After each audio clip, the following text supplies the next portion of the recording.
गोपाल गोविंद राम श्री मधुसूदन गिरिधारी गोपीनाथ मदन मोहन गोपाल गोविंद राम श्री मधुसूदन गिरिधारी गोपीनाथ मदन मोहन हरि बोल हरि बोल हरि बोल हरि बोल बाहु तुले नेते नेते हरि बोल हरि बोल बाहु तुले नेते नेते। ओम अज्ञानतिमिरन्धस्य ज्ञानञ्जनशलाकया चक्षुरुन्मिलितं येन तस्मै श्रीगुरवे नमः। श्रीचैतन्यमनोभीष्टं स्थापितं येन भूतले स्वयं रूपकदा मह्यं ददान्ति स्वपदान्तिकं। वन्देऽहं श्रीगुरोः श्रीयुतपदकमलं श्रीगुरुन् वैष्णवांश श्रीरूपं साग्रजातं सहगण रघुनाथानितं तं सजीवं साद्वैतं सावधूतं परिजनसहितं कृष्णचैतन्यदेवं श्रीराधा कृष्णपादां सहगण ललिता श्रीविशाखान्वितांश्च। हे कृष्ण करुणा सिंधु दीन बंधु जगतपते गोपेश गोपिका कांत राधा कांत नमस्तुते। तप्त कांचन गौरांगी राधे वृंदावनेश्वरी वृषभानुसुते देवी प्रणमामि हरिप्रिये। वंशाकल्पतरुभ्यश्च कृपा सिन्धुभ्येव च पतितानां पावनेभ्यो वैष्णवेभ्यो नमो नमः। जय श्री कृष्ण चैतन्य प्रभु नित्यानंद श्री अद्वैत गदाधर श्रीवासादि गौरभक्तवृंद। हरे कृष्णा कृष्ण कृष्ण हरे हरे हरे राम राम राम हरे हरे। वंदे गुरु नीश भक्ता नीश मीशावतारकान् तत्प्रकाशं स तत्शक्ति कृष्ण चैतन्य संदकम्। वंदे श्री कृष्ण चैतन्य नित्यानंद सहोदितौ गौड़ोदये पुष्पवन्तौ चित्रौ छन्दौ तमौनुदौ यद्वैत्वं ब्रह्मोपनिषदि तदपश्य तनुवाय आत्मा अंतर्यामी पुरुषः स्वस्यांश विभवः षडैश्वर्यपूर्णय इह भगवान् स स्वयं मयं न चैतन्यात् कृष्ण जगति परम तत्व परम यः। अनर्पित चरिं चिरात् करुणयावतीर्ण कलौ समर्पयितुम् उन्नत उज्ज्वल रसां स्वभक्तिश्रियं। हरिपुरट सुंदर द्वितीय कदम्ब संदीपितः सदा हृदय कंदरे स्फुरतु वसचिनंदनः। राधा कृष्ण प्रणय विकृति हल्लादिनी शक्तिरस्माद् एकात्मानम् अपि भुवि पुरा देह भेदं गतौ तौ चैतन्याख्यं प्रकटमधुनं तद्वयं च किमाप्तं राधा भावद्युति सुबलितं नौमि कृष्ण स्वरूपम्। श्रीराधाया प्रणय महिमा कीदृशो वा न ये वा सद्यो हृद्योद्भुत मधुरिमा कीदृशो वा मदीह सौख्यं च स्यामदनुभवतः सौख्यं च स्यामदनुभवतः कीदृशं वेति लोभात् तद्वावाड्यं समदनि शची गर्भसिन्धु हरिन्दु। संकर्षण कारणतसाई गर्भोदसाई च पयोधिसाई शेषस्य जस्यांश सकलस नित्यानंदाक्षरामं शरणं ममास्तु। मायातीत व्यापी वैकुंठलोके पूर्णैश्वर्य श्री चतुर्व्यूह मध्ये रूपं यस्यद्भाति संकर्षणाक्षं तं श्री नित्यानंदरामं प्रपद्ये। माया भर्तजांड संगाश्रयांगः शेते साक्षात्कारणं बोधि मध्ये यस्येकांशः श्रीपुमानादिदेवस्तं श्री नित्यानंदरामं प्रपद्ये। यस्यां सह श्रीलगर्भोदशायी यन्नाब्जं लोकसंघातनालं लोकस्रष्टुः सूतिका धाम धातुस् तं श्री नित्यानंदरामं प्रपद्ये। यस्यां सह परमात्माखिलाणां पुष्टा विष्णुर्भाति दुग्धाद्विषायी क्षोणिर्भर्ता यत्कला शोप्यनन्तस् तं श्री नित्यानंदरामं प्रपद्ये। महाविष्णु जगत्कर्ता मायाया यः स्फुरत्यदः तस्यावतार एवायम् अद्वैताचार्य ईश्वरः। अद्वैतं हरिणाद्वैत आचार्यं भक्तिसंसनात् भक्तावतारम् ईशं तम् अद्वैताचार्यमाश्रये। पंचतत्वात्मकं कृष्णं भक्तरूपस्वरूपकं भक्तावतारं भक्ताख्यं नमामि भक्तशक्तिकं। हरे कृष्णा कृष्णा कृष्ण हरे हरे हरे राम राम राम हरे हरे। नमो ओम विष्णुपदाय कृष्ण पृष्ठाय भूतले। हरे कृष्ण। आप सभी भक्तों का हार्दिक स्वागत है चैतन्य चरितामृत क्लास में। हम लोग चैतन्य चरितामृत की मध्य लीला का अध्ययन कर रहे हैं और मध्य लीला में अध्याय क्रमांक 3 का चर्चा हम लोग कर चुके हैं और अभी अध्याय क्रमांक 4 का चर्चा करेंगे। अध्याय क्रमांक 3 में हम लोगों ने देखा किस प्रकार से भगवान श्री चैतन्य महाप्रभु संन्यास ग्रहण करने के बाद कटुआ से वो शांतिपुर गए थे। नित्यानंद प्रभु उनको लेकर चले गए थे वहाँ पर। वैसे भी उनको वृंदावन जाना था मगर वो शांतिपुर उनको लेकर चले गए। तो शांतिपुर जाने के बाद कुछ दिन वहाँ पर ठहरे अद्वैताचार्य के घर पर। अद्वैताचार्य ने भगवान चैतन्य महाप्रभु का बहुत ही सुंदर स्वागत किए, उनका चरणाभिषेक किए। फिर उनके लिए सीता देवी ने बहुत सारे प्रसाद बनाए थे। नित्यानंद प्रभु और अद्वैताचार्य का बहुत ही प्रेमपूर्ण व्यवहार प्रसाद लेते समय का है ना, प्रमोद आनंदपूर्ण व्यवहार। उसके बाद सची माता वहाँ पर आते हैं, नवद्वीप के सब भक्त लोग आते हैं। सची माता निमाई को मिलकर बहुत रोते हैं, भगवान उनसे प्रणाम करते हैं। कुछ दिन वहाँ पर कीर्तन भावावेश में कृष्ण कथा और कीर्तन नृत्य होता है। कई दिनों के बाद फिर अद्वैताचार्य के वहाँ से सची माता अद्वैताचार्य नवद्वीप के सारे भक्तों से विदा लेके भगवान श्री चैतन्य महाप्रभु जगन्नाथपुरी के लिए निकलते हैं, क्योंकि माता सची ने निताई को क्षमा चाहता हूँ निमाई को श्री चैतन्य महाप्रभु को जगन्नाथपुरी में रहने के लिए कहते हैं, क्योंकि बड़े बेटा जो है विश्वरूप गुप्ता संन्यास लेके घर में कभी वापस आया नहीं, उन्हें दर्शन दिया ही नहीं। तो एटलीस्ट निमाई जो है वो जगन्नाथपुरी में रहेंगे तो वो नज़दीक रहेगा, तो मिल सकते हैं, देख सकते हैं, खबर आ सकता है, उनका खबर जा सकता है यहाँ से। तो इस आशा से माता सची ने उनको जगन्नाथपुरी में रहने के लिए निवेदन करते हैं। भगवान श्री चैतन्य महाप्रभु को स्वीकार करते हैं और वो जगन्नाथपुरी के लिए निकल पड़ते हैं। उनके साथ नित्यानंद प्रभु और दामोदर पंडित है ना, और मुकुंद, ऐसे 4 भक्त लोग जाते हैं चैतन्य महाप्रभु जी के साथ। अद्वैताचार्य उनको ये 4 भक्तों को जो है ना नियुक्त करते हैं, जगदानंद पंडित, दामोदर पंडित, मुकुंद दत्ता और नित्यानंद प्रभु। ये 4 लोग भगवान के साथ जाते हैं जगन्नाथपुरी। और सची माता और नवद्वीप वासी जो है वो वहीं पर शांतिपुर रुकते हैं। महाप्रभु के बाद वो लोग अपने अपने घर में वापस चले जाते हैं। महाप्रभु उनको कहते हैं कि घर में जाकर भगवान के कृष्ण का नाम का जप करो, कृष्ण का कीर्तन करो, कृष्ण की कथाओं का श्रवण करो और कृष्ण का ही आराधना करो। अभी आगे की बात हम देखते हैं। जब ये शांतिपुर से भगवान चैतन्य महाप्रभु निकल कर जाते हैं, वो किस प्रकार से, किस रास्ते से होकर कहाँ जाते हैं और किन किन लीलाओं को करते हैं, ये अध्याय क्रमांक 4 में देखेंगे। अध्याय क्रमांक 4 का जो शीर्षक है श्री माधवेंद्रपुरी की भक्ति। माधवेंद्रपुरी की भक्ति करके है ये अध्याय। और वैसे आज 18 तारीख है सोमवार, बुधवार 20 तारीख को एकादशी है और द्वादशी के दिन 21 तारीख गुरुवार को श्री माधवेंद्रपुरी पाद का डिसअपियरेंस डे है, अप्राकट्य दिवस है ना। तो वो, और आज हम लोग माधवेंद्रपुरी के भक्ति के बारे में जो ना अध्याय क्रमांक 4 में है, तो उसके हम लोग चर्चा करेंगे। अध्याय क्रमांक 4 कृष्णदास कविराज गोस्वामी मंगलाचरण से प्रारंभ करते हैं अध्याय को। यस्मै दातुं चौरयन् क्षीरभाण्डं गोपीनाथः क्षीरचोराभिदेभूत् श्रीगोपालः पादुरासीद्वसहसन् यत्प्रेम्णा तं माधवेन्द्र नमो नतोस्मि। मैं उन माधवेंद्रपुर को सादर नमस्कार करता हूँ जिन्हें श्री गोपीनाथ ने खीर का एक पात्र चुरा कर दिया है और उसके बाद स्वयं क्षीर चोरा कहलाए हैं।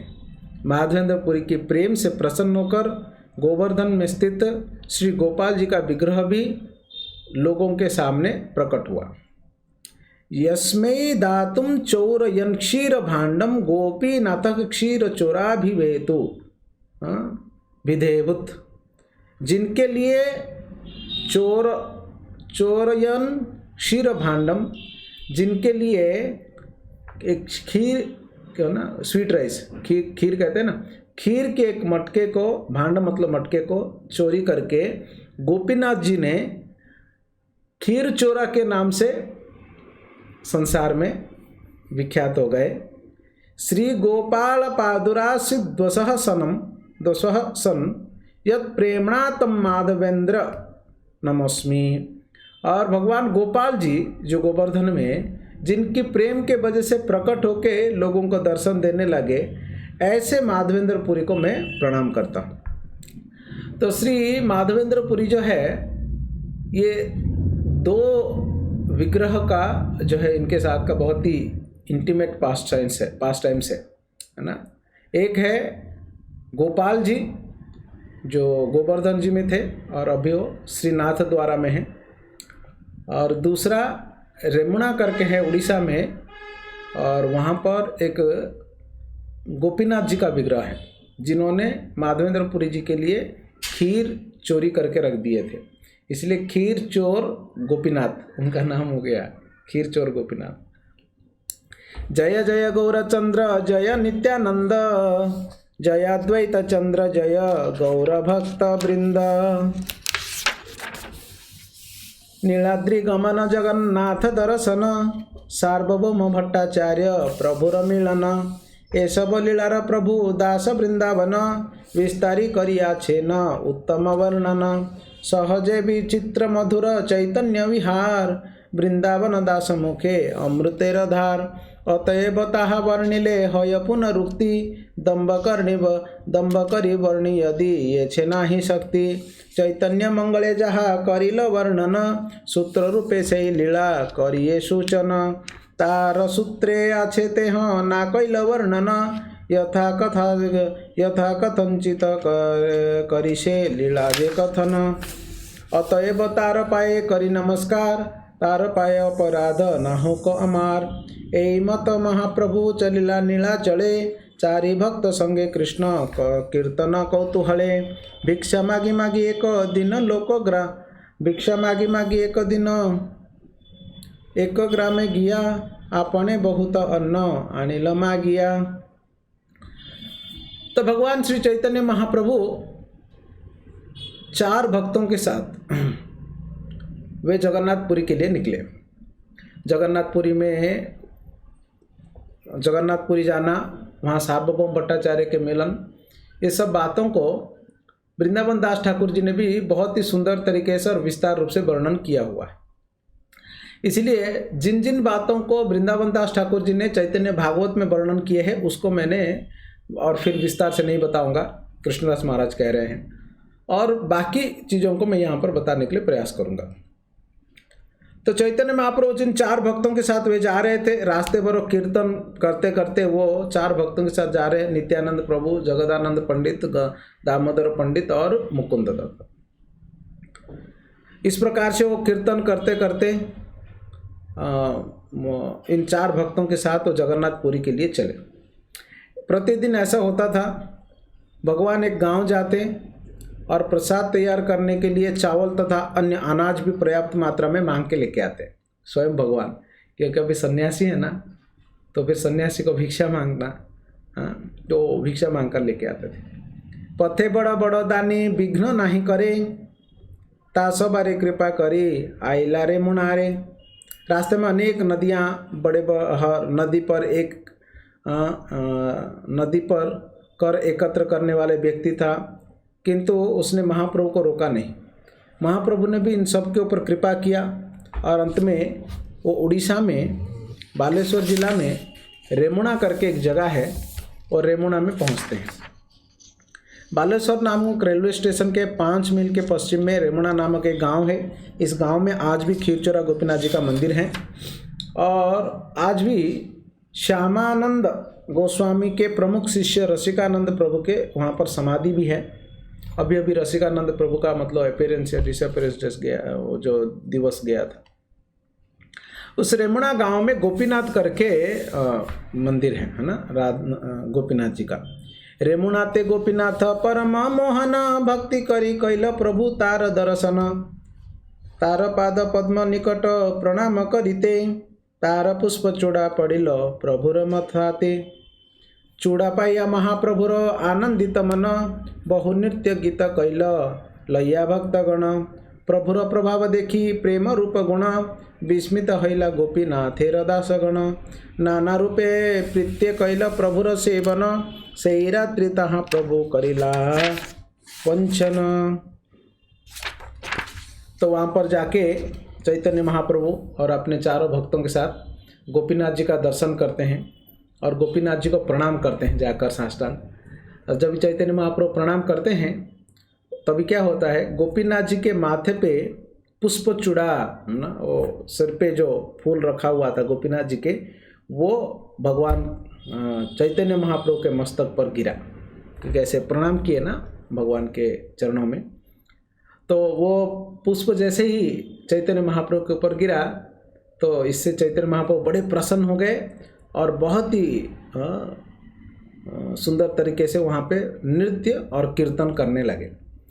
भगवान चैतन्य महाप्रभु का नृत्य और कीर्तन को देखकर वहाँ के गोपीनाथ मंदिर के जो पुजारी लोग हैं और वहाँ के भक्त लोग हैं वो सभी लोग बड़े आश्चर्य और विस्मित हो रहे थे भगवान चैतन्य महाप्रभु की इस प्रकार की सुंदरता को देखकर। फिर भगवान रात्रि के समय पर वहीं पर गोपीनाथ मंदिर में रुके। महाप्रसाद क्षीर लोभे रहिला प्रभु ताहा पूर्वे ईश्वर पुरी तहरे कही छे न कथा। क्षीरचोरा गोपीनाथ प्रसिद्ध तारा नाम भक्तगणे कहे प्रभु सही तो आख्यान। तो क्या हुआ, चैतन्य महाप्रभु रात को वहाँ पर रुक गए उस मंदिर में। क्यों रुके? क्योंकि चैतन्य महाप्रभु का इच्छा था वहाँ पर गोपीनाथ जी को एक सुंदर सा भोग लगता है, खीर का भोग लगता है और बहुत ही मधुर है वो खीर, अमृत केली खीर को कहते हैं। तो वो खीर प्रसादम भगवान जी का प्राप्त करने के लिए, आस्वादन करने के लिए, वो प्रसाद प्राप्त करने के लिए वहाँ पर वहाँ रुकते हैं। ये कथा चैतन्य महाप्रभु को पहले उनके गुरु जी ने बताया था। उनके गुरु ईश्वरपुरी ने ये कथा उनको बताए थे। किसके बारे में? क्योंकि ये खीर के बारे में, ये गोपीनाथ जी के बारे में बताए थे ईश्वरपुरी अपने गुरु महाराज जी माधवेंद्रपुरी के बारे में बताते समय। माधवेंद्रपुरी ईश्वरपुरी के गुरु जी हैं, तो ईश्वरपुरी चैतन्य महाप्रभु के गुरु हैं। तो चैतन्य महाप्रभु को ईश्वरपुरी ने अपने गुरु माधवेंद्रपुरी के बारे में बताया, मतलब कथा बताए थे। तो वो कथा का स्मरण करके चैतन्य महाप्रभु वहाँ पर रुक गए उस प्रसाद को पाने के लिए। और जिन कथाओं को भगवान चैतन्य ने अपने गुरु ईश्वरपुरी से सुने थे, उन्हीं कथाओं को वहाँ के सभी भक्तों को और उनके साथ में चलने वाले भक्तों को दोहराते हैं। पूर्वे माधवपुरीर मागी लागी क्षीर कैला चोरी अतएव नाम होइल क्षीर चोरा हरि। ये पहले माधवेंद्रपुरी पाद के लिए खीर चोरी किए थे, इसलिए भगवान जी का नाम क्षीर चोरा हरि या क्षीर चोरा गोपीनाथ करके नाम हो गया। वृंदावन से माधवेंद्रपुरी घूमते घूमते गोवर्धन गए और गोवर्धन में वहाँ पर क्या हुआ, प्रेम मत नाही तारो रात्रि दिन ज्ञान क्षण उठे क्षण पड़े नाही स्थान स्थान। वो गोवर्धन जी का परिक्रमा किए और फिर भावावेश में रहते थे माधवेंद्रपुरी। गोवर्धन जी का परिक्रमा करके गोविंद कुंड करके वहाँ पे हैं, आप लोग देखे होंगे। गोवर्धन जी का जब भी परिक्रमा करते हैं गोविंद कुंड है। वो गोविंद कुंड मतलब जिस जल से ऐरावत और इंद्रदेव ने भगवान जी का अभिषेक किया था, है ना, और वो जल जो है ना जिस कुंड में इकट्ठा हुआ है उसको गोविंद कुंड कहते हैं, है ना। तो वो गोविंद कुंड के तट पर जो है वो बैठ गए, स्नान किए उसमें, और स्नान करके वृक्ष के नीचे, आज भी वो वृक्ष हैं, उस वृक्ष के नीचे माधवेंद्रपुरी जो है वो बैठ गए। तो माधवेंद्रपुरी वहाँ पर अपना नाम जप कर रहे हैं बैठकर, और थके हुए हैं। वृंदावन से गोवर्धन आए, गोवर्धन जी का परिक्रमा किए और भावावेश में ययाची का वृत्ति हैं, वो सन्यासी हैं, तो वो किसी को मांग कर नहीं खाते हैं। अजगर वृत्ति बोलते हैं उसको, वो मांगेंगे नहीं किसी को। अगर कोई लाकर अगर कुछ दे देता है तो उसको पालेंगे। अगर कोई कभी कभी अगर किसी ने कुछ दिया नहीं खाने के लिए तो उस दिन वहाँ वैसे ही रह जाएंगे। ऐसे सन्यासी है माधवेंद्रपुरी। तो तभी ये कथा आप सभी लोग पहले भी सुने होंगे, मैं फिर से यहाँ पर प्रसंग आया तो मैं फिर से सुनाता हूँ। और अभी वैसे भी माधवेंद्रपुरी का डिसअपियरेंस डे भी आ रहा है शुक्रवार को, है ना। तो माधवेंद्रपुरी वहाँ पर बैठकर क्या करते हैं, वो अपना नाम जप करते हैं। तो नाम जप करते समय वहाँ पर वृक्ष के नीचे विश्राम करते समय एक बालक, ग्वाल बाल वहाँ पर आता है एक दूध का मटका लेकर, और दूध का मटका लाकर क्या करते हैं, वो माधवेंद्रपुरी को देते हैं और ये दूध पी लो करके बोलते हैं। तब माधवेंद्रपुरी उस बालक को देखते रह गए, उसके मधुर वचन और उसकी सुंदरता उसको देख के देखते रह गए। और फिर बाद में पूरी उनको पूछते हैं, तुम हो कौन, तुम कहाँ रहते हो, फिर तुम्हें कैसे पता है कि मैं भूखा हूँ, उपवास कर रहा हूँ, कुछ खाया नहीं हूँ करके। तो वो बच्चा जो है, वो बालक, वो कहता है कि हमारे गांव के कुछ स्त्रियां जो है यहाँ पर पानी लेने के लिए आए थे गोविंद कुंड में, तो उन्होंने देखा कि आप जो है कब से यहाँ पर बैठे हुए और कुछ खाए नहीं। तो हमको फिर आकर दूध देकर भेजे हैं। हमारे गांव में नियम है कि कोई भूखा नहीं रहेगा यहाँ पे। कई अन्न मांगी खाए कई दुग्धाहार और याचक को जाने हमें देनत आहार। कोई मांग के खाते हैं, कोई अन्न मांग के खाते हैं, तो कोई दूध मांग के खाते हैं। मगर कोई कोई जो है वो याचक होते हैं, वो मांगते नहीं हैं, तो फिर मैं आ जाता हूँ उनको देने के लिए, ऐसा वो बच्चा कहता है। फिर वो स्त्रियाँ मुझे बोले तो वो दूध का मटका वो बोलता रहा वो बच्चा, और माधवेंद्रपुरी तो केवल देखते रह गए। और दूध का मटका जो है वो माधवेंद्रपुरी के हाथ में वो दे देते हैं। वो तो देखते रह गए, कहते हैं कि आप दूध पी लीजिएगा और दूध पी के इस मटके को रखे रहिए और हम आएंगे लेने के लिए। अभी हमारा ना दूध दोने का टाइम हो गया, इवनिंग हो चुका था एक्चुअली, तो हमको दूध दोने के लिए जाना पड़ेगा, इसलिए हम जाते हैं करके वो वहाँ पर रख माधवेंद्रपुरी के हाथ में वो दे के वो चले। वो बच्चा जो है वो चला गया। फिर दूध तो पी लिए माधवेंद्रपुरी और फिर उसको धो दिए मटके को, और धो के फिर वो इंतज़ार करते रहे कि वो बालक आएगा वो मटका लेने के लिए। फिर बैठे बैठे इस प्रकार से उनको रात हो गया। फिर अपना नाम जपते रहे और फिर रात हो गया। फिर रात भर सोए नहीं है, सुबह होने वाला ही था उस समय उनको थोड़ी देर के लिए आंख लगी सुबह सुबह। तो जब ये आंख लगी उन्होंने स्वप्न में देखा जो बालक उनको आकर दूध दिया था वही बालक दोबारा आके कहता है कि स्वप्न देखे से ही बालक सम्मुखे आसिया एक कुंज लया गेल हाथे ते धरिया कुंज दिखाया कही आमी यही कुंजे रह शीत वृष्टि वाताग्निते महादुख पाय ग्रामेर लोक आनी आम काड़ कुंज हईते पर्वत उपरे लैया राख भाल मते एक मठ करी ताहा कर हस्तापन बहु शीतल जले कर श्रीअंग मार्जन बहुदिन तुम्हार पथ करी निरीक्षण कबे आमी माधव आमा करीबे सेवन तुम्हार प्रेम वश करे सेवा अंगीकार दर्शन दिया निस्तारिब सकल संसार। वही बच्चा जो है वो स्वप्न में आके माधवेंद्रपुरी का हाथ पकड़ के एक कुंज में, एक झाड़ियों की मतलब भीड़ में वहाँ ले जाते हैं और लेकर दिखाते हैं कि मैं यहाँ पर रह रहा हूँ कई दिनों से, यहाँ पर ये धूप गर्मी सर्दी बारिश सबको सहन कर रहा हूँ। मैं कब से इंतज़ार कर रहा था कि माधवेंद्र कब आएंगे, माधवेंद्र कब आएंगे और मुझे यहाँ से निकालेंगे और निकाल के मेरी सेवा पूजा करेंगे। तो तब आज जाके तुम आए हो और जाओ गांव वालों को लेके आओ और गांव वालों को बुला के मुझे इस कुंज में से बाहर निकालो और मेरा एक मठ है ना मंदिर जैसा स्थापना करके मेरी सेवा पूजा सही तरीके से स्थापना करो, और तभी मैं प्रसन्न होकर सभी जगतवासियों को मैंने उद्धार करूँगा। भगवान खुद कहते हैं श्री गोपाल नाम मोरो गोवर्धन धारी ब्रजेर स्थापित आमी यहाँ अधिकारी। तो वज्रेर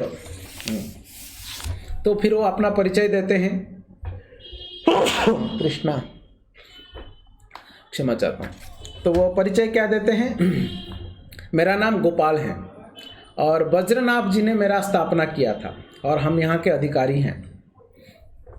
शैल ऊपर हईता आमी कुंज लुकाइया मिलेछ भय सेवक मोरे गेल पड़ाइया सही हईते रही आमी यही कुंज स्थाने भाल हेला आइल आमी काढ़ सावधाने एते बोली से बालक अंतर्ध्यान कल जागिया माधवपुरी विचार करिल श्री कृष्ण के देखिनु मुई नारिलु चिन्हिते एत बोली प्रभावेशे प्रणिला भूमिते।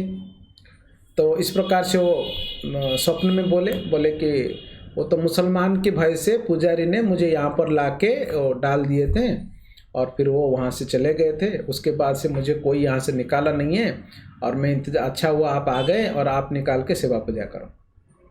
आपको पता है ठीक इसी प्रकार सा एक घटना अभी अभी हुआ।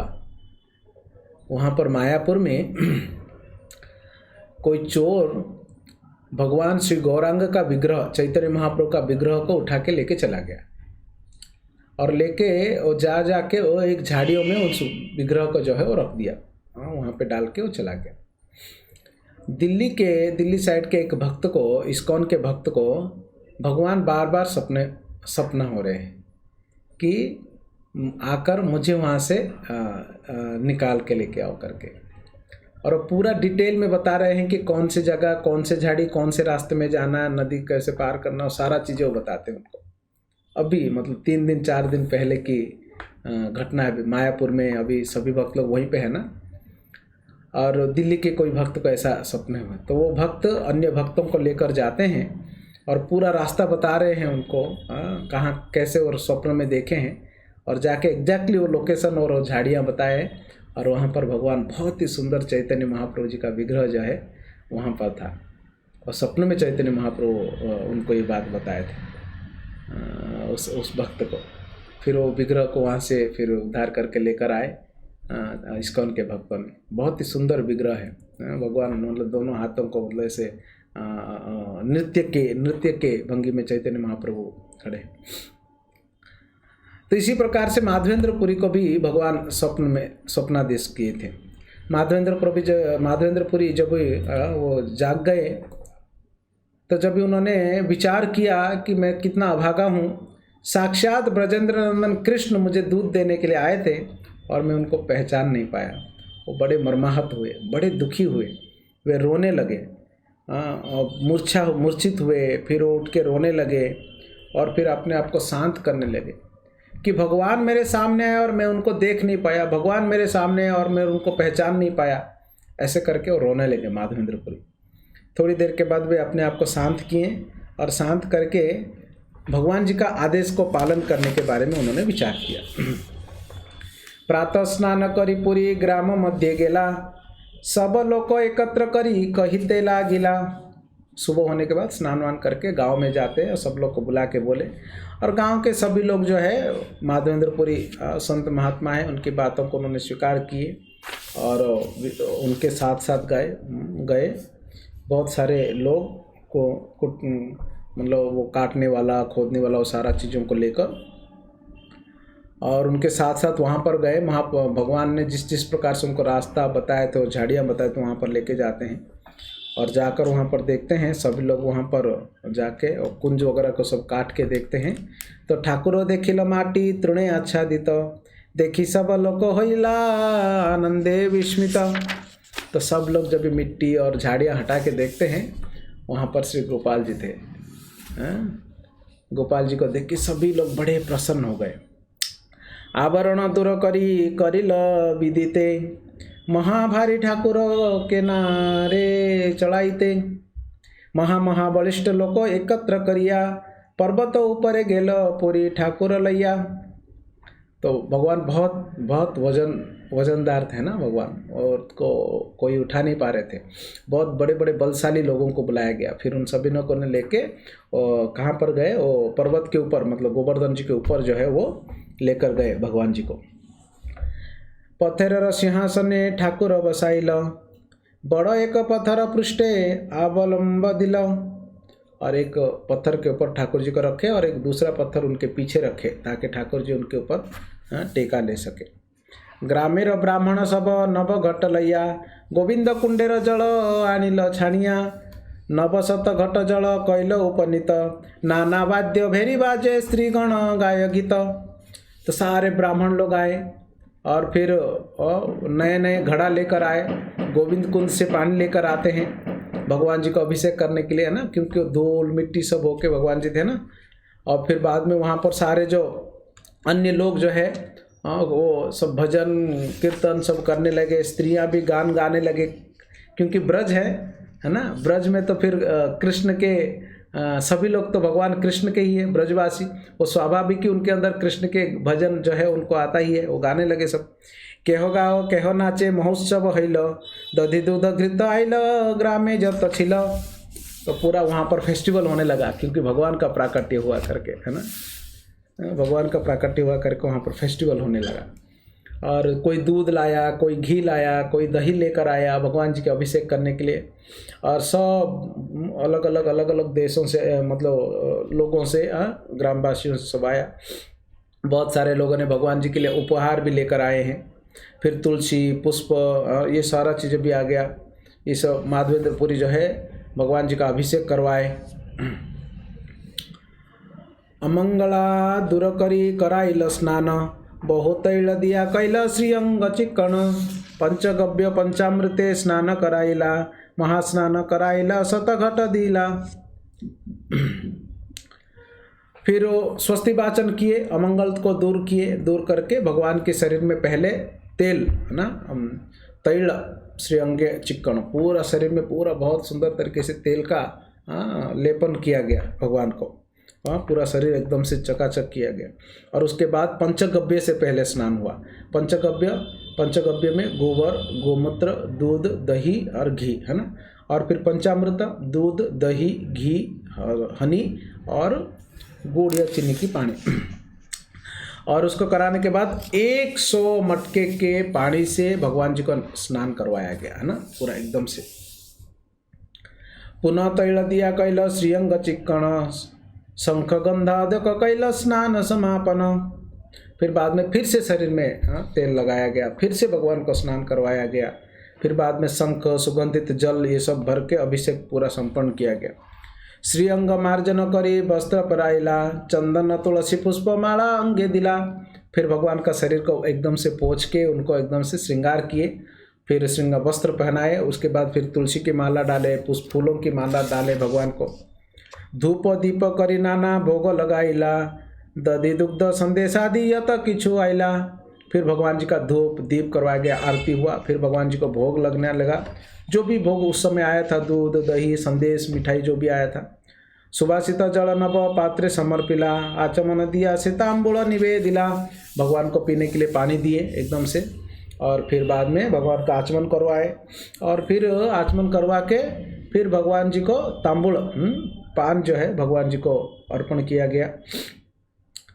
आरात्रिक करी कैल बहुत स्तवन दंडवत करी कैल आत्मसमर्पण।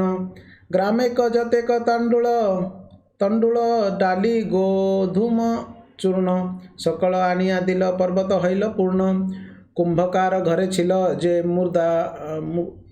मृद्धाजन सब अनाइल प्रति चढ़िल रंधन।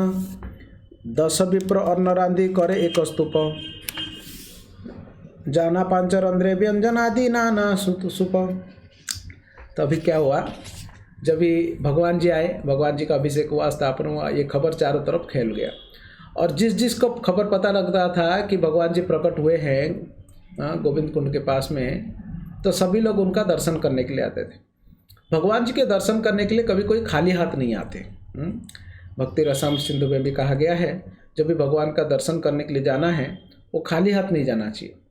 फल फूल दूध या कुछ भी भगवान को भोग अर्पण करने के लिए बनाकर, या तो दुकान से मिठाई से ही, या कुछ नहीं तो थोड़े से फूल या तो तुलसी पत्ते भी ही से ही जो है भगवान जी के लिए लेके जाना चाहिए। तो इस प्रकार से कहा गया है। तो लोग जब भी, क्योंकि ठाकुर जी प्रकट हुए तो ठाकुर जी के लिए कई सारे दूध दही संदेश मिठाई तो ले रहे थे, वो तो शुरुआत में भोग लग गया और लग के सब जो है वो सबको प्रसाद दिया गया। अब भगवान जी को देखने के लिए जब आए, गांव के लोग आए, धन्यमान लोग आए, सभी लोग जो ना भगवान के लिए बहुत सारे अनाज भी लाए थे। कोई चावल लाया, कोई और ना दाल लाया, कोई और चीज़ें लाए। तो वो सारा चीज़ें भंडार घर मतलब इकट्ठा किया जा रहा था। तो वो सारा चीज़ों को जो है ना वो कुकिंग करने में लगा दिए माधवेंद्रपुरी ने। कई सारे ब्राह्मण, 10 जन ब्राह्मण तो केवल राइस बनाने में लगे हुए थे। और राइस बना के उसको पहाड़ के जैसा एकदम से स्तूप बना दिए एकदम से। और 5 रांधे व्यंजन आदि, 5 जन जो है वो सब्जियां बनाने के लिए लग गए, तरकारियाँ सब। बन्य शाक फल मूले विविध व्यंजन केह बड़ी कड़ी करे भी प्रगण। उसमें कोई लेके आ रहे हैं, कोई सब्जियां काट रहे हैं, कोई कुकिंग कर रहे हैं, कोई लकड़ी लेके आ रहे हैं, और बहुत सारा वेजिटेबल सारा है। और 5-7 लोग तो रोटी बनाने में लगे, और ढेर रोटियां बन गई एकदम से, है ना। और सब जो है ना घी से पकवान बन रहा था, घी से। वहाँ पर नव वस्त्र पतिता है बड़ा शेर पात रांधी रांधी तारो ऊपर राशि कैलो भात। वो कैसे रखेंगे इतना सारा मात्रा में? तो नया नया कपड़ा बिछा के, पलाश पत्र बिछा के नया कपड़ा बिछा के उसके ऊपर पलाश पत्र बिछा के उसके ऊपर राइस को जो ना ऐसे ढेर लगा के रखते थे। गांव में ऐसे रखते, वो बांस का तगाड़ा आता है, फिर पलाश का पत्ता आता है, नया वस्त्र लेकर आते हैं उसको रखने के लिए, स्टोर करने के लिए, कुकिंग करके, है ना। तार पासे रोटी राशिर पर्वत होइल, सूप आदि व्यंजन भांड यादेक धरिल। तो राइस का ढेर, फिर चपातियों का, है ना, रोटियों का ढेर, फिर सब्जियां, वो सब बनाया गया। तार पासे दधि दुग्ध मीठा श्रीखंड शिखरिणी, शिखरिणी है ना, शिखरिणी वो श्रीखंड। यहाँ पे ऐसे हनुमानगढ़ साइड श्रीखंड जानते नहीं है, वो दही से बनता है। पायस मथनी सर पासे धरियाणी, कितने प्रकार के मिठाइयाँ भी बनाया गया।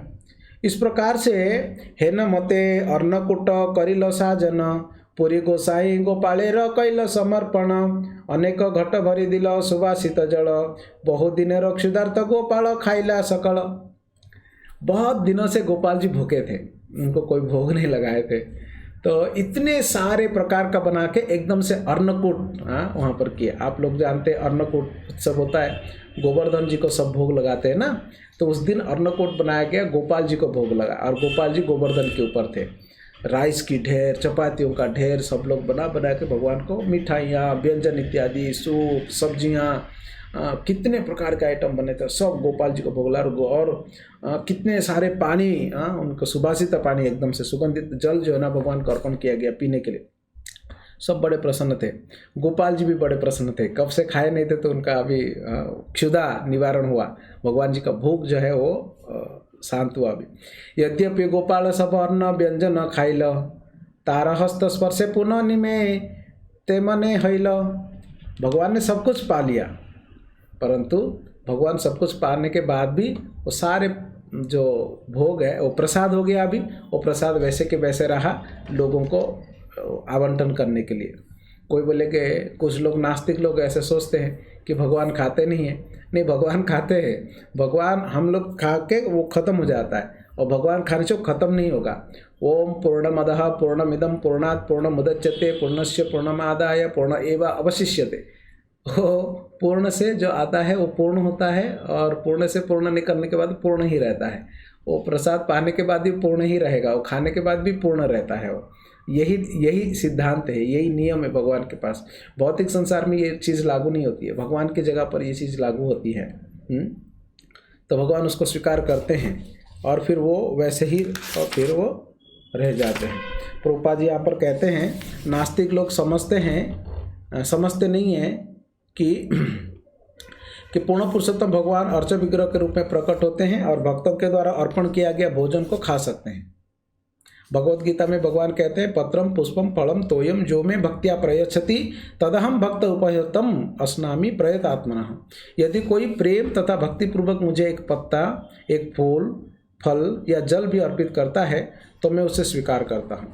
चूँकि भगवान पूर्ण हैं, इसलिए वे अपने भक्तों के द्वारा भोग लगाई गई हर वस्तु को खाते हैं। फिर भी उनके दिव्य हाथ के स्पर्श से सारा वस्तुएं पूर्ववत सारे भोजन ऐसे ही रह जाते हैं, बना रहता है। केवल गुण में अंतर आ जाता है। भोग लगाने के पूर्व भोजन कुछ और होता है, और भोग लगने के बाद वो दिव्य गुण आ जाते हैं, उनको प्रसाद कहते हैं। देखो, भोग लगने से पहले, भगवान को अर्पण करने से पहले उसको भोग कहा जाएगा, अर्पण होने के बाद उसको प्रसाद कहा जाएगा। है, समझ गए? तो अर्पण करने से पहले वो जो है ना, वो उसमें विभिन्न प्रकार के कर्म भी होते हैं, और उसके जो गुण हैं वो भोग लगने के बाद वो परिवर्तन हो जाते हैं, वो दिव्य बन जाते हैं, प्रसाद बन जाते हैं वो। क्योंकि भगवान पूर्ण है, इसलिए खाने के बाद भी वो पूर्ण रहता है ना। पूर्णस्य पूर्णमादाय पूर्णमेव अवशिष्यते। कृष्ण को भोग लगाया गया भोजन गुण में कृष्ण की जैसा ही होता है। इस प्रकार कृष्ण अव्यय अर्थात नष्ट न होने वाले हैं, उसी प्रकार से उनका प्रसाद भी है ना। इसके अतिरिक्त कृष्ण अपने किसी भी दिव्य इंद्रिय से भोजन कर सकते हैं। अंगानि यस्य सकल इंद्रिय वित्तिमंती, किसी भी अंग से वो स्वीकार कर सकते हैं।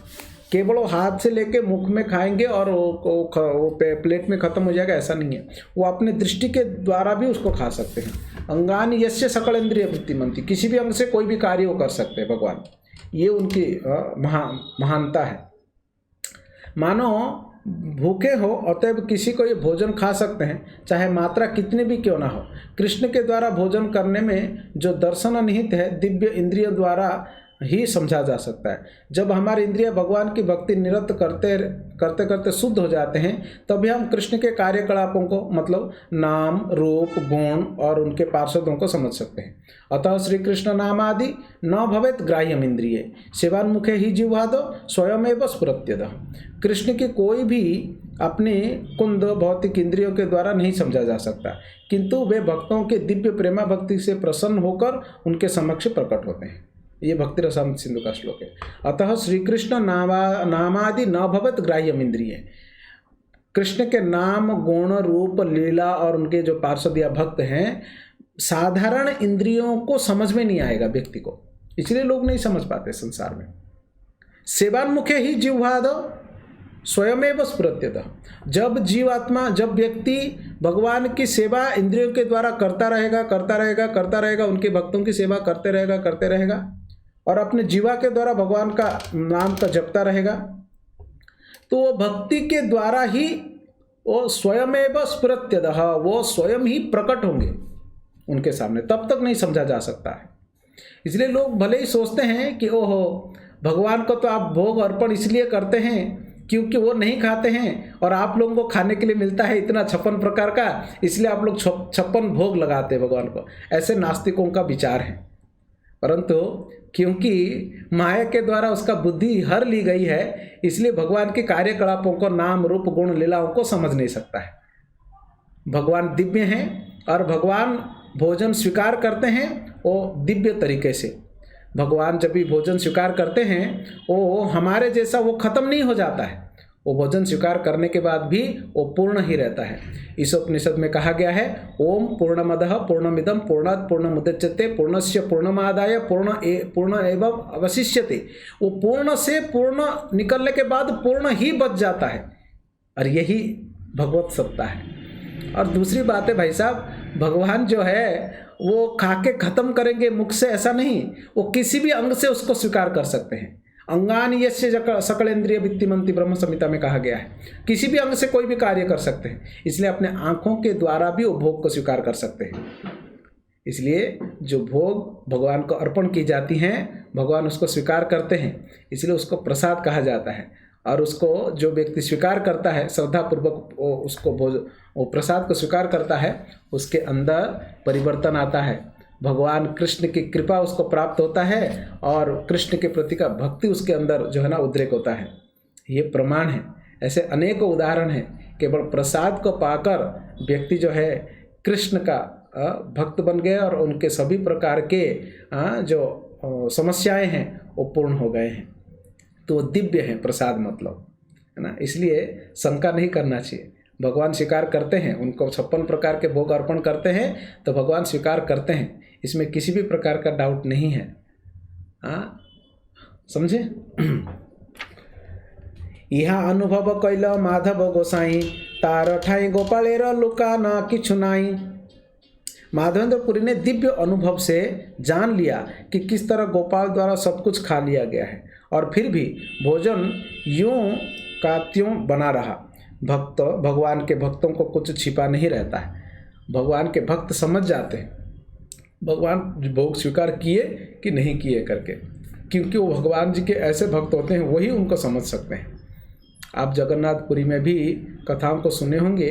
जगन्नाथपुरी में 56 प्रकार का भगवान को भोग लगता है, तो भोग लगते समय भगवान जी उपस्थित है कि नहीं और भोग स्वीकार करते हैं कि नहीं, ये साक्षात पता लग जाता है पुजारी को। जिस दिन भगवान भोग स्वीकार नहीं करते हैं, पुजारी को समझ में आ जाता है कि आज भगवान स्वीकार नहीं किए हैं करके।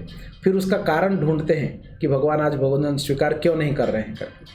माधवेंद्रपुरी को समझ में आ गया कि गोपाल जी ने सब कुछ स्वीकार किए, मगर वो प्रसाद के रूप में, कृपा के रूप में यूं कि जैसे कि वैसे वो छोड़े हुए हैं। फिर भगवान को आचमन करवाया, है ना। फिर भगवान जी की आरती हुई, फिर भगवान का जयगान हुआ। त्रिना टाटी दिया चारी दिक आवरिल, ऊपरे ते एक टाटी दिया अच्छा दिल।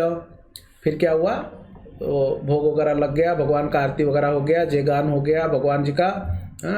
फिर उस समय तो कुछ था नहीं, तुरंत एक पत्थर के ऊपर ही रखा गया था ठाकुर जी को।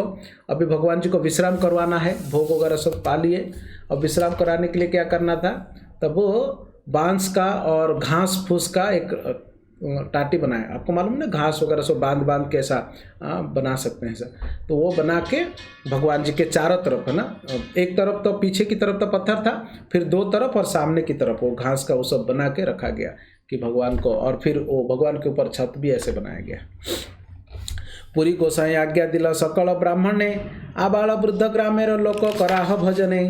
ब्राह्मणों को माधवेंद्र पुरी बोले जो भी प्रसाद है वो सभी लोगों को खिलाओ, बच्चे बूढ़े सब लोगों को। सबे आसी क्रमे क्रमे भोजन करिल, ब्राह्मण ब्राह्मणी गणे आगे खाइल। ग्रामेर अन्य लोक जत देखिते आइला, गोपाल देखिया सब प्रसाद खाइला। देखो क्या है, ये सामाजिक नियम हुआ करता था। अभी तो ये नियम टूट चुका है। सामाजिक नियम ऐसे था कि गांव में अगर कोई भोजन होता है तो पहले ब्राह्मणों को खिलाया जाता था। ये ब्राह्मणों के प्रति का ये सम्मान है, क्योंकि वे भगवान के नज़दीक होते हैं। ब्राह्मण भगवान के मुख माने जाते हैं। ब्राह्मणों को खिलाना भगवान विष्णु को खिलाना है, तो पहले ब्राह्मणों को खिलाया जाता है। ब्राह्मण परिवार जब तक खा नहीं जाता है, मतलब स्वीकार कर नहीं लेते हैं, तब तक गांव के अन्य वर्ग के लोग जो है भोजन स्वीकार नहीं करेंगे। और ब्राह्मण खा के उठने के बाद फिर बाकी लोग जो है वो भोजन करेंगे। ये मर्यादा हुआ करता था। वो तो धीरे धीरे सारे कल्चर नष्ट हो चुके हैं। हमने बचपन में ये देखा है, गांव में अगर कोई भोज है, यहाँ तक कि गांव में किसी का विवाह भोज भी है, तो कुकिंग ब्राह्मण लोग ही करेंगे, कोई और व्यक्ति कुकिंग नहीं कर सकता है। और वो ब्राह्मण लोग बड़े निष्ठावान हुआ करते थे। ऐसा नहीं कि वो पान खा के तम्बाकू खा के करते थे। उस समय के ब्राह्मण बड़े निष्ठावान होते थे। वे बड़े पवित्र तरीके से कुकिंग किया करते थे, और कुकिंग करके वो भोग भगवान को अर्पण करते थे। अर्पण करने के बाद पहले ब्राह्मण भोजन करते थे, और ब्राह्मण भोजन करने के बाद ही फिर गांव के अन्य वर्ग, इवन वो घर के परिवार भी, कोई बच्चा भी नहीं पाएगा और बच्चों को भी पाने नहीं देंगे ब्राह्मणों को। ये मर्यादा हुआ करता था। आजकल तो विभिन्न प्रकार के तर्क देते हैं, और कोई उस प्रकार का मर्यादा नहीं रह गया है। समाज बहुत मतलब परिवर्तन हो चुका है, चेंज हो चुका है। ऐसा राजनीति होती है जाति धर्म को लेकर वोट के लिए राजनीति की जाती है, मगर जब इस समाज की प्रथा की बात आती है तो वहाँ पर फिर इस सब को जो है वो निंदनीय माना जाता है, और फिर उसको तिरस्कार किया जाता है ना। ऐसा तो उसके बाद दूसरे लोग भोजन करते थे। अब कभी कभी ऐसा भी हमने देखा, गलती से अगर कोई भोजन बनाया गया और कोई बच्चा रो रहा है या कोई कुछ भूख लग रहा है करके, अगर कोई ब्राह्मण खाए बिना अगर कोई खा लिया, मान लीजिए 4-5 ब्राह्मण पा लिए और उनको और 2-3 लोगों को पाना था, वो आए नहीं, लेट कर रहे और ये लोग इंतज़ार कर रहे हैं, कोई बच्चा रो रहा है करके अगर उसको खिला दिया या किसी और ने पा लिया, तो फिर ब्राह्मण नहीं पाते थे वहाँ पर आकर। और फिर ब्राह्मण धीरे धीरे से क्रोधी होने लगे, फिर वो चिल्लाते थे।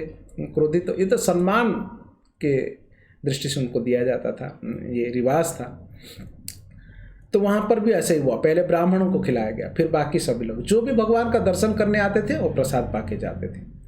देखिया पुरीर प्रभाव लोके चमत्कार, पूर्व अन्नकूट ये न हईल साक्षात्कार। सब लोग ये माधवेंद्र पुरी गोस्वामी के भक्ति को देख के बड़े आश्चर्यचकित थे, और सभी लोग को बहुत अच्छा लग रहा था। विशेष रूप से सबको याद आ गया कि द्वापर युग में जब भी भगवान जी गोवर्धन जी के पूजा करने के लिए अपने नंद बाबा और सभी ब्रजवासियों को कन्विंस कर दिए थे, तो गोवर्धन जी का पूजा हुआ था। तो उस समय अन्नकूट लगा था, गोवर्धन जी को सब कुछ भोग चढ़ाया गया था। जिस प्रकार से ऐसा भोग लगाया गया था वही फिर से याद आया सभी लोगों को माधवेंद्र पुरी को इस प्रकार का सेवा देखकर।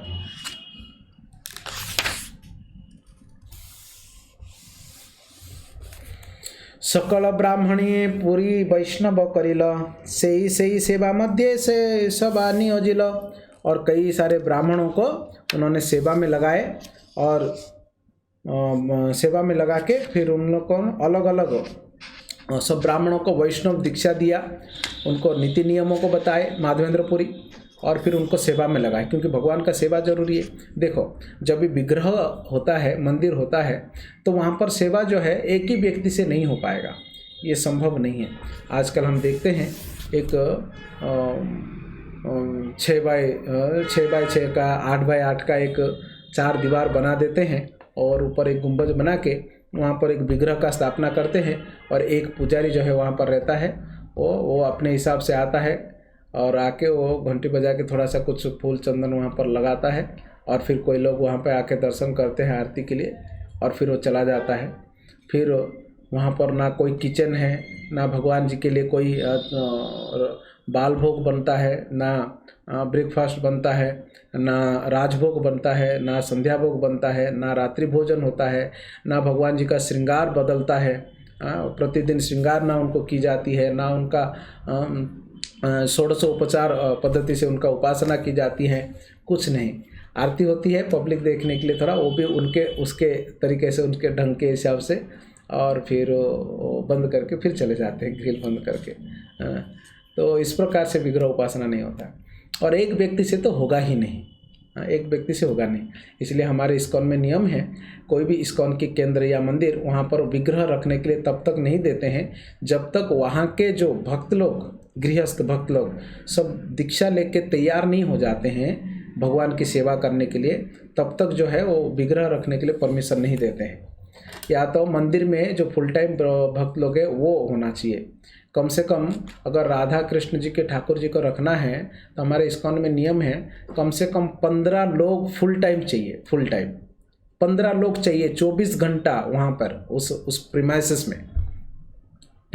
में कम से कम 15 लोग चाहिए। या तो उस प्रीमाइसिस के नज़दीक उस मंदिर के इर्द गिर्द में गृहस्थ रहना चाहिए जो सेवा के लिए डेडिकेटेड हो सके। वो अपना गृहस्थ जो है वो अपना कामकाज में जा सकते हैं, व्यापार कर सकते हैं, मगर सुबह के समय पर और संध्या के समय पर वो सेवा में आ सकते हैं।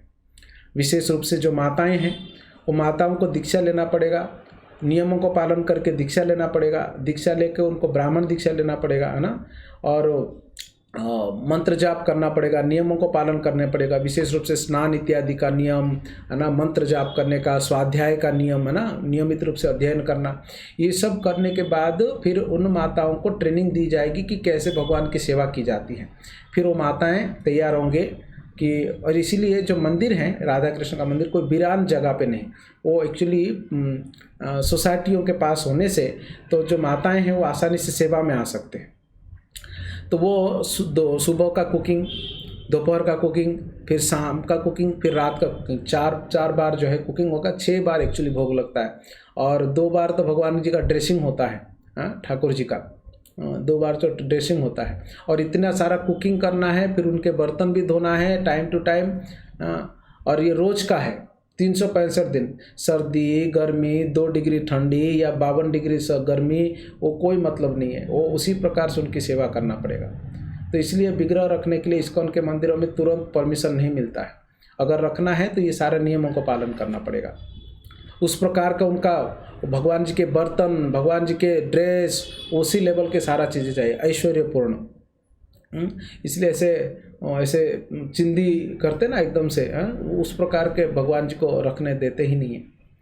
तो ब्राह्मण, इसलिए देखो माधवेंद्रपुरी ने वहाँ के ब्राह्मणों को भी सिखाया फिर से, और उनको ब्राह्मण है तुम कर सकते हो ऐसा नहीं, ब्राह्मण को भी ट्रेनिंग दिए, उनको वैष्णव दीक्षा दिए, दीक्षा दे के फिर उनको सिखाए कि कैसे सेवा पूजा करना है करके। देखो प्रभुपाद जी ने यहाँ पर क्या कहते हैं, शास्त्रों में कहा गया है सत्कर्म निपुणो विप्र मंत्र तंत्र विशारदः योग्य ब्राह्मण अपने कर्तव्य कर्मों में पटु होना चाहिए। ब्राह्मण के निमित्त 6 कार्य होते हैं, पठन, पाठन, यजन, याजन, है ना, ये सब ब्राह्मण के कार्य होते हैं।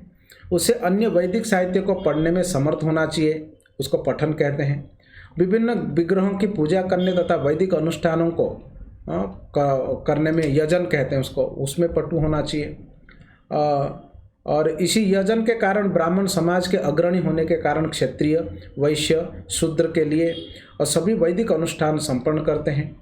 और उत्सव संपन्न करने में सहायता करना याजन कहा जाता है। फेस्टिवल्स होता है उसको याजन कहते हैं। दान तथा प्रतिग्रह अन्य 2 कर्म हैं, दान और प्रतिग्रह। ब्राह्मण अपने यजमान से, यानी क्षत्रिय से, वैश्य से, शूद्र से, वो सभी प्रकार का दान स्वीकार करता है ब्राह्मण, उसको प्रतिग्रह कहते हैं। किंतु वो सारे धन अपने पास नहीं रखता, वो आवश्यकता भर के लिए रखकर शेष भाग दूसरे को दान में दे देता है। साधारणतः ब्राह्मण मतलब ऐसा सोचते हैं कि खाली दान लेंगे यजन जाजन पठन पाठन और दान प्रतिग्रह। प्रतिग्रह मतलब स्वीकार करना और दान मतलब देना।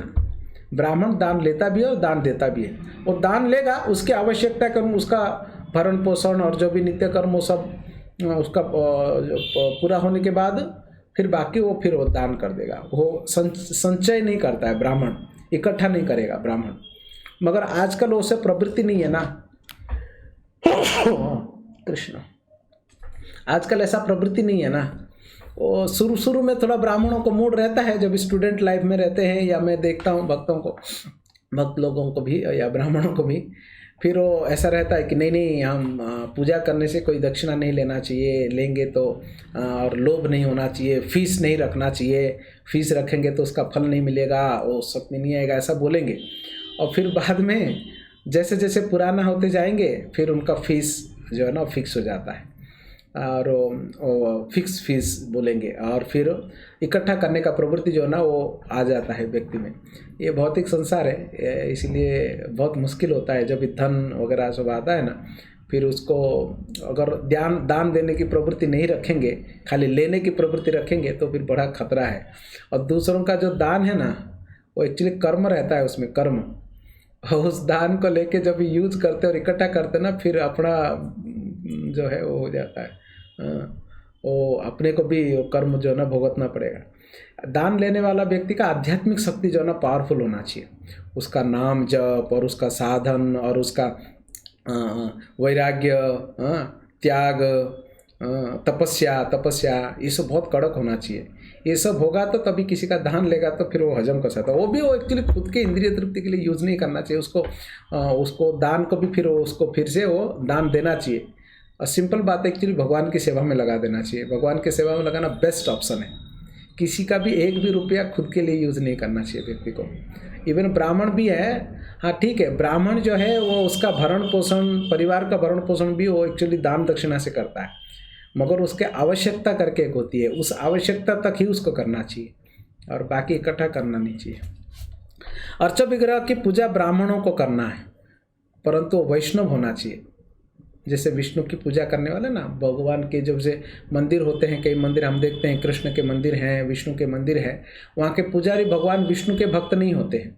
कई बार ऐसा ना ऐसे वाला तिलक लगाते हैं वो, है ना, वो वैष्णव तिलक नहीं है। ऐसा तिलक लगा के विष्णु पूजा नहीं कर सकते हैं, नहीं करना चाहिए, अपराध है वैष्णव पूजा। ऐसा तिलक लगा के विष्णु के विग्रह के सामने ही नहीं जाना चाहिए, अपराध माना गया है वैष्णव संप्रदाय में। भगवान की उपासना वैष्णव होना चाहिए, विष्णु को परम भगवान के रूप में स्वीकार करने वाला भक्त होना चाहिए, भक्त होना चाहिए।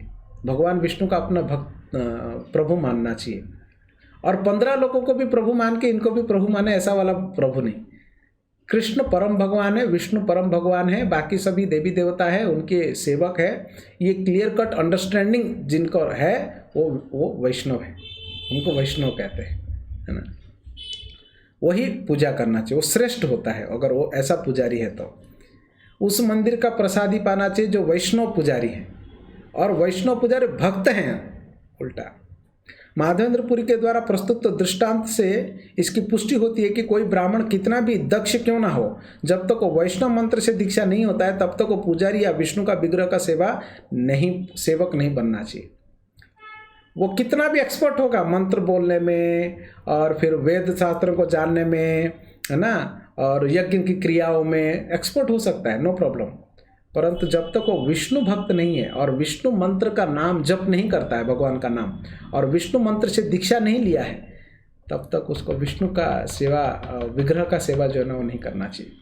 इसलिए हम लोग देखते हैं ना, कितना अच्छा मंत्र बोला, कितना अच्छा आरती किया, कितना अच्छा आडंबर किया, वो सबसे कोई लेना देना नहीं। वो तो आंखों को अच्छा लगता है देखने के लिए, मन को अच्छा लगता है, बड़ा उत्सव है, फेस्टिवल है, वो ठीक है, धार्मिक कार्यकलाप है, वो तो ठीक है, अच्छी बात है। परंतु विष्णु की उपासना, भागवत जो कथा भी बोलते हैं, वो वैष्णव होना चाहिए। वैष्णव होगा तो उनके मुख से भागवत सुनेंगे तभी हमारा थोड़ा सा उद्धार होगा। और जो भगवान को, विष्णु को परम भगवान मानता ही नहीं है, कृष्ण को परम भगवान मानते ही नहीं है, तो फिर वो क्या कथा का बोलेंगे उसमें, भागवत में। भागवत तो एक निर्मल भक्ति के ग्रंथ है, केवल भगवान की भक्ति ही उसमें बताया गया है। और फिर जो भगवान के भक्त है ही नहीं और जो त्रिपुंड लगाता है, तो फिर वो वैष्णव संप्रदाय को पालन करता ही नहीं है, मानता नहीं है, तो फिर भागवत के ऊपर क्या बोलेगा। कृष्ण कथाएं बोलेंगे एजिटी जो भागवत में लिखा हुआ है, मगर उसमें कमेंट्स जो है, कमेंट्री जो है, वो सब जो है ना वो गड़बड़ाएगा। तो वो क्या है ना, वो स्लो पॉइजन एक्चुअली, वो जहर है। वो हम सब सुनते हैं ऐसे व्यक्ति से, तो वो हमारे अंदर वो जहर आता है।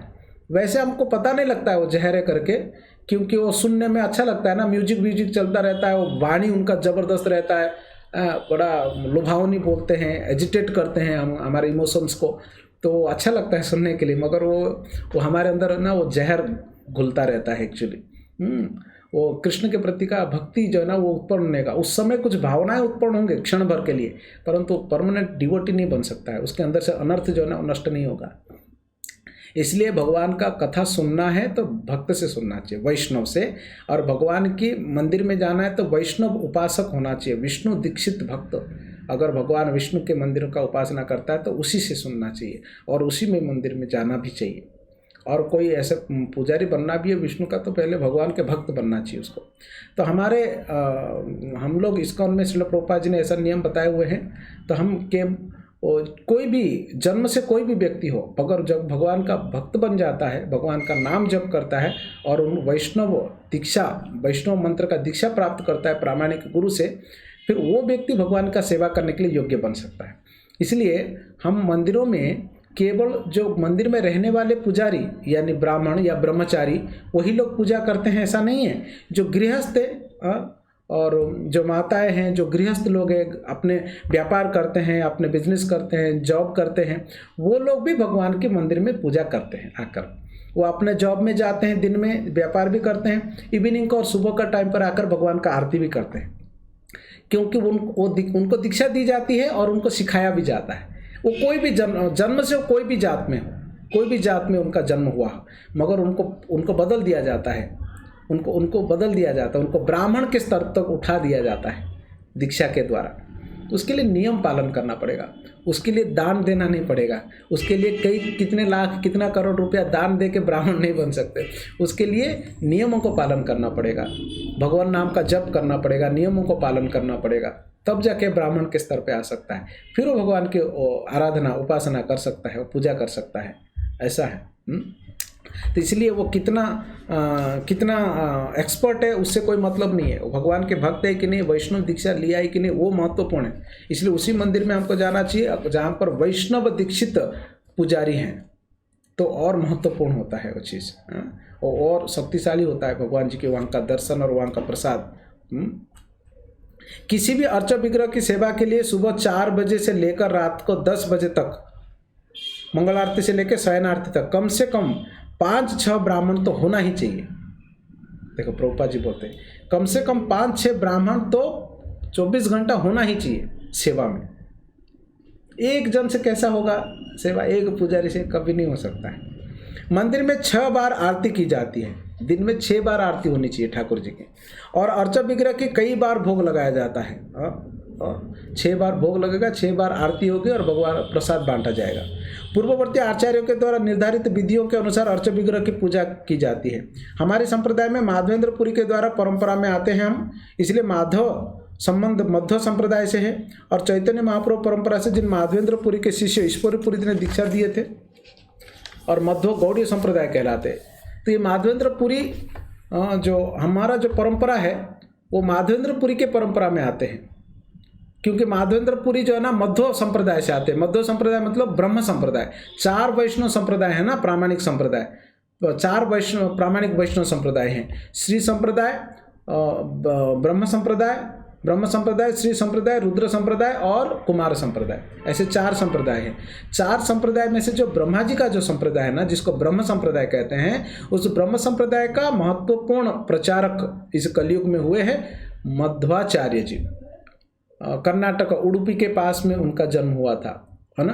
तो मध्वाचार्य जी के परंपरा में आते आते ये माधवेंद्रपुरी उसी परंपरा में सन्यासी थे। फिर माधवेंद्रपुरी से दीक्षा लिए ईश्वरपुरी, और ईश्वरपुरी से दीक्षा लिए चैतन्य महाप्रभु। तो हम ब्रह्म संप्रदाय में आते हैं, क्योंकि चैतन्य माधवेंद्रपुरी के बाद जो मूड है ना भाव, वो गोपियों की भाव जो है वो प्रारंभ हुआ। चैतन्य महाप्रभु से हम अनुयायी है, इसलिए हमारा परंपरा को ब्रह्म मध्व गौड़ीय परंपरा कहा जाता है, और कुछ लोग शॉर्टकट में गौड़ीय परंपरा कह देते हैं।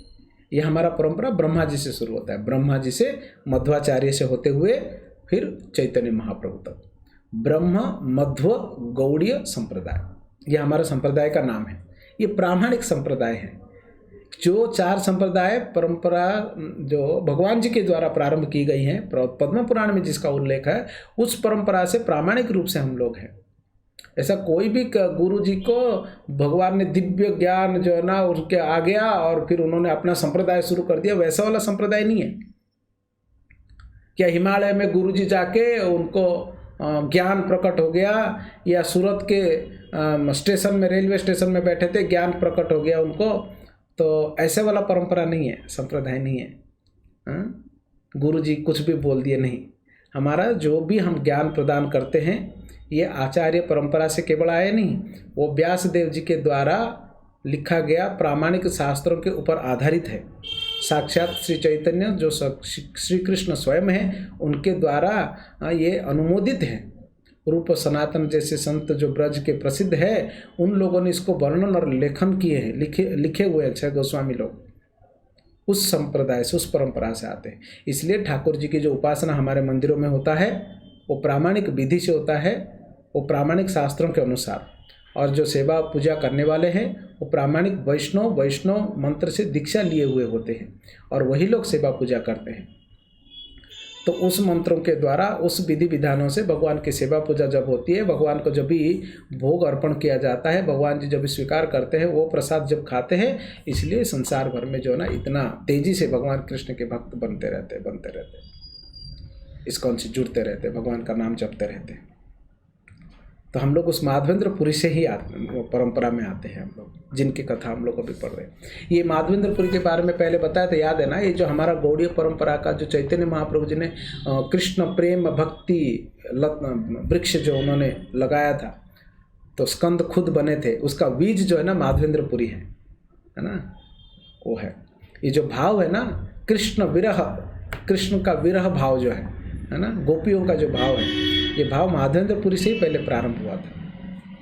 पुनः दिन शेष प्रभुर कराइला उत्थान, किछु भोग लगाइला कराइला जलपान। इस प्रकार से वो उस दिन पूरा बीत गया।